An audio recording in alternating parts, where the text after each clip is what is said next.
This is the Eye on Annapolis Daily News Brief, keeping you informed about the happenings in Annapolis and the area. Local news, local sports, local events, local opinion, and of course, local weather. The Eye on Annapolis Daily News Brief starts now. Good morning. It's Thursday, September 26th. 2019. This is John Frenaye, and this is your Eye on Annapolis Daily News Brief. Hey, congratulations to Melissa Houston, who has won tickets to see Bob Mould this Friday night at the Ram's Head on stage. She doesn't know it yet, but I'll be sending her an email in just a few minutes to let her know that the tickets will be in her name at the box office. Thanks for participating in our Ticket Tuesday, and you want to make sure you check back here next Tuesday because we always have good stuff to give away on Tuesdays. Now, on to the news. Very early yesterday morning at about 12:25, Anne Arundel County police officers responded to the 100 block of 10th Avenue in the Baltimore section of Anne Arundel County for a prowler complaint. The 911 caller had heard someone outside and heard the sound of breaking glass. The 911 operator then heard a struggle and the phone line became disconnected. Officers responded. They found 4 suspects running from the rear alley behind the house. They were able to apprehend 3 out of the 4. One is still at large. Inside, the 32-year-old male was lying on the floor in a semi-conscious state with bruises to his face and body. He was transported to a local hospital and being treated for non-life-threatening injuries. Arrested in all this were 3 people not from the Baltimore section of Anne Arundel County. Destiny Dane Riffle, 19, of Harold Harbor Road in Crownsville. Tyjanique LaShawn Scott, 22, of the 1200 block of Master Drive in Arnold. And Randy Joshua Watts, 26, of the 1300 block of Shirley Lane in Arnold, were all arrested, charged with first and second degree assault, burglary in the first degree, home invasion, and reckless endangerment. Since they are looking for another person, Anne Arundel County Police are asking anybody that may have any information to give them a call at 410-222-6135.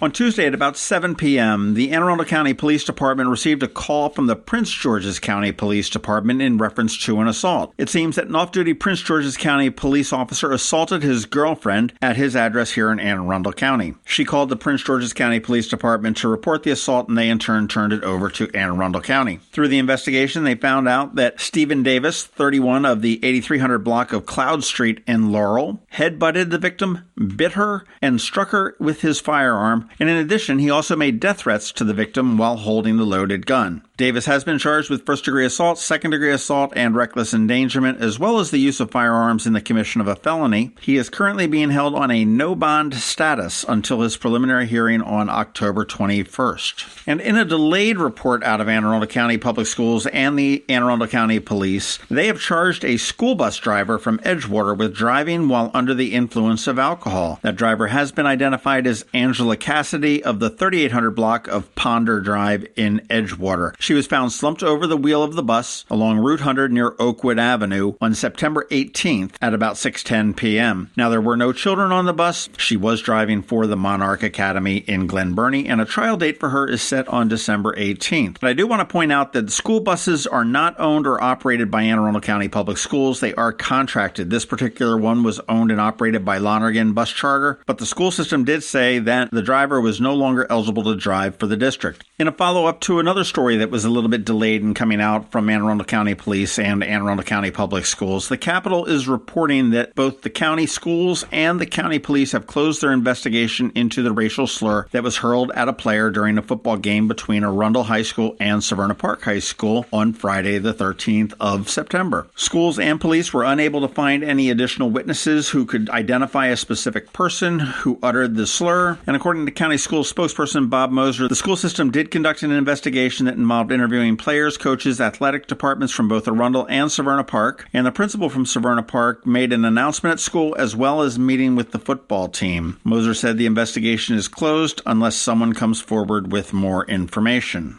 Hey, and kind of a cool little bit of innovation coming out of McDonald's, and this is not so much a local story, but it's really kind of a cool story. They have developed 2 applications to work with the Amazon Echo as well as the Google Assistant to help you apply for a job. If you're using the Amazon Echo, all you need to say is, "Alexa, help me get a job at McDonald's." Or if you've got the Google Assistant, you can say, Okay, Google, help me get a job at McDonald's. The device will walk you through some very basic information like your name, where you're located, what type of job you're looking for, your cell phone number, and then it will send you a text message with a link so you can continue the application process. These two bits of technology are actually part of McDonald's Made in McDonald's campaign, which is highlighting all the opportunities that a first job or part-time job or even a lifelong career at McDonald's can create. And in that program, they say that 128,000 McDonald's crew members have gone on to become nurses, 489,000 have made careers of teaching, and 2.4 million have become entrepreneurs. I had often heard that 50% of today's workforce at one point had worked for McDonald's. I don't know whether that still holds true today, but kind of an interesting statistic that I heard several years ago.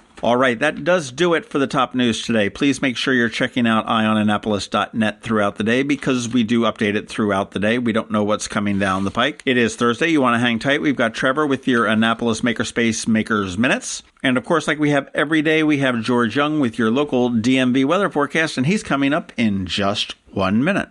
September 28th, the second annual Twist and Stout Festival at Quiet Waters Park along the shores of the South River. Twist and Stout, a Maryland wine, craft beer, food, and arts festival presented by the Anne Arundel County Department of Recreation and Parks along with the Maryland Wineries Association. Sample dozens of craft beers and Maryland wines. There's music all day starring the Groove Spot Band, along with the Naptown Brass Band and Vertigo Red. Watch the Plein Air Painters and shop dozens of artisans, crafters, and food trucks. Tickets are on sale now at twistandstout.org. That's TWISTANDSTOUT.org. September 28th, Twist and Stout at Quiet Waters Park, noon till 6. Tickets at twistandstout.org. Going out? You need the most up-to-date local weather.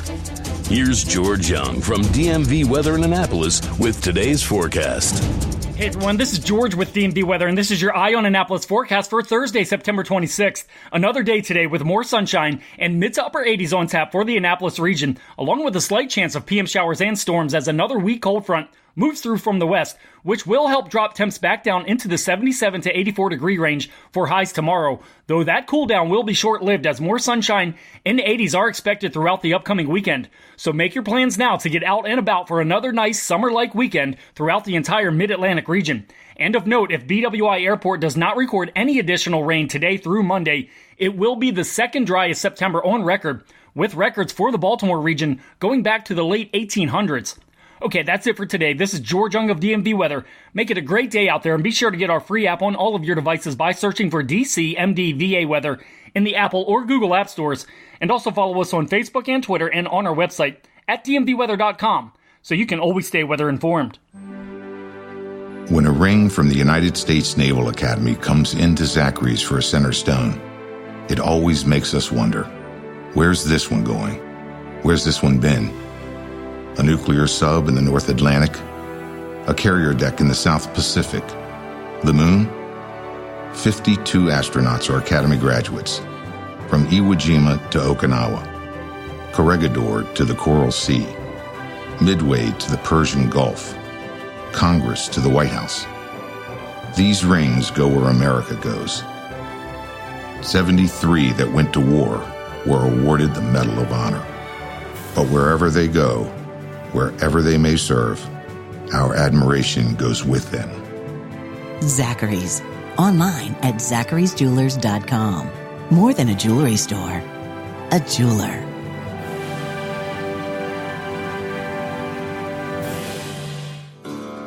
Every week, makers, crafters, and educators hold events all over the area.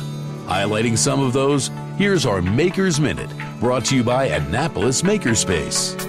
Hey, this is Trevor from Annapolis Makerspace with this week's Maker Minutes. On Saturday at Quiet Waters Park is going to be the second annual Twist and Stout Festival, featuring lots of local beer and wine, live music, food trucks, and lots of artisan vendors. Also on Saturday at the Beverly Triton Park, they're having a wild mushroom hike. September is a great time of year to find wild mushrooms. Join a ranger and learn how to identify types of mushrooms that grow wild in this area. On Sunday in West Annapolis, they're having their Oktoberfest. In addition to all the great food and music, there will be plenty of artisans, including us. We'll be showing off and selling some of the fun things we've been making with our new laser cutter. And finally this weekend, both days, at the Anne Arundel County Fairgrounds is their Fall Craft Show.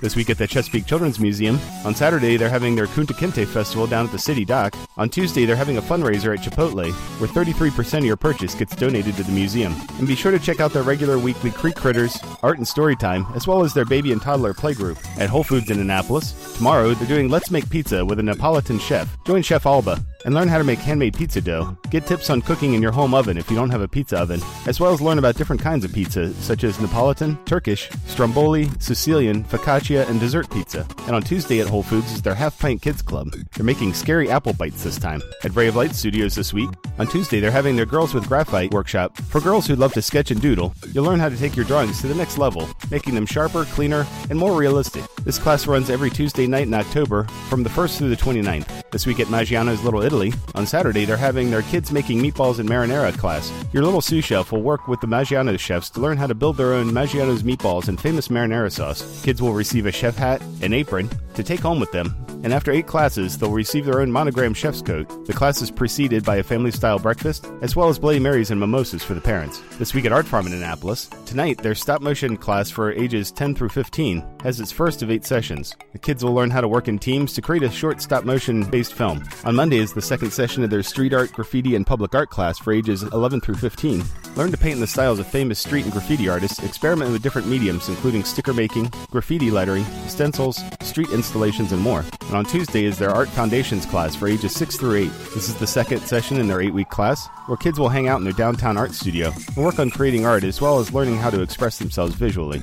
Also on Tuesday, Art Farm is having their adult drawing class. This is the first in a 4-week set of classes for the true beginner, hosted by artist Anita Hagen. On Wednesday is their mixed media art class for ages 8 through 11. This is the second of 8 sessions, but there's still time to sign up for the rest. Kids will learn about various media, including charcoal, paint, pastels, collage, and more. Also check out Art Farm's various open mic and improv classes. And this week at Annapolis Makerspace, tomorrow night we're having another laser training and refresher class. Anyone interested in checking out our new laser cutter and engraver, especially members who need training on it, should drop by around 7:30 on Friday night, and I'll be going over the ins and outs of what it can and can't do, what materials can be used, and how to safely use the laser. On Tuesday is our monthly Fusion 360 workshop. If you're interested in 3D design, that's a good one to check out. And as always, every Wednesday night is our woodworking open night, and Thursdays is our electronics open night. And don't forget to check us out on Sunday at the West Annapolis Oktoberfest. And if you have any questions about the Annapolis Makerspace, the Maker Minutes, or any of these events, feel free to contact me at trevor@makeannapolis.org. And as always, you can catch me tonight and every Thursday night at Annapolis Makerspace on Renard Court for Electronics Night. And you can find links to all of these events at the Annapolis Makerspace website at makeannapolis.org. And whether you're making art, software, sawdust, or just a mess, chances are you're already a maker. This has been Trevor from Annapolis Makerspace with this week's Maker Minutes. You've been listening to the Eye on Annapolis Daily News Brief. Tell your friends and colleagues this is the podcast where you can keep up on the latest with what's going on in Annapolis. And also tell them about our website, eyeonannapolis.net, where you can find even more information. This podcast comes to you every Monday through Friday at 7 a.m., keeping you informed with the Eye on Annapolis Daily News Brief. And take a moment to listen to our other podcast, The Maryland Crabs, released every Thursday at noon.